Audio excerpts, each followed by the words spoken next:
నిజమే కదా? యేసుక్రీస్తు మొదటి రాకడలో మన పక్షాన ఉండి మన పాపాల్ని తన మీద వేసుకుని మన కొరకు ప్రాణత్యాగం చేసి మన కొరకు తండ్రి దగ్గర వేడుకుంటూ మనకు ఆయుష్నిస్తూ ఇదిగో మనల్ని మార్చుకోవడానికి ఆయన ఎంత తాపత్రయపడుతున్నాడు ప్రేమన వారులారా, ఎంత తాపత్రయపడుతున్నాడు. అది ఎంతమందికి అర్థమైంది? ఎంతమందికి అర్థమైంది చెప్పండి?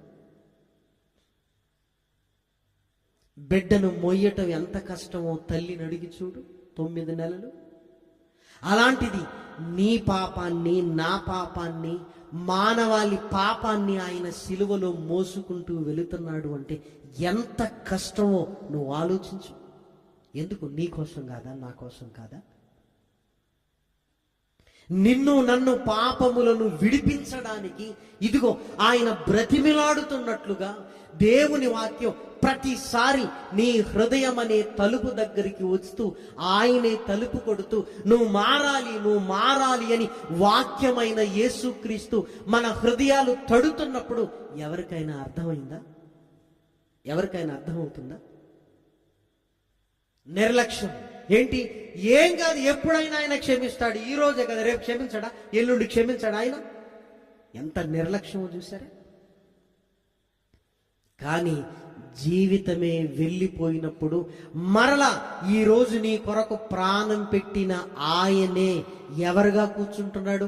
తన మహిమ కలిగిన సింహాసనం మీద ఆయన ఆసీనుడై ఉన్నప్పుడు ఆయన జడ్జిగా ఉన్నాడు. ప్రియమైన దేవుని పిల్లలారా, ఇప్పుడు ఏం చేయాలి?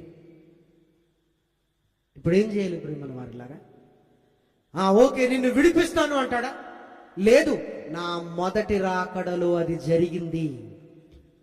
కానీ ఇప్పుడు నేను న్యాయాధిపతిని తీర్పు తీర్చాలి. నువ్వు చేసిన క్రియలన్నీ గ్రంథములు విప్పబడతాయి. నీ పాపములన్నీ విప్పబడుతున్నప్పుడు ఆ పాపాలకు శిక్షలు వేసుకుంటూ పోతే ఎంతకాలం శిక్ష తెలుసా? అప్పుడు రాజు త్యాగ్ని, నిత్యము దహించే అగ్ని. ఈ శరీరం మంటల్లోనికి వెళ్ళిన 6 గంటల్లో 8 గంటల్లో పోని 12 గంటల్లో బూడిదవుతుంది. కానీ ఆత్మ అగ్నిలోనికి వెళితే రాయబడిన మాట మనందరికీ తెలిసిన మాట, అగ్ని ఆరదు, పురుగు చావదు, నిత్యాగ్నిలోనికి పొండి.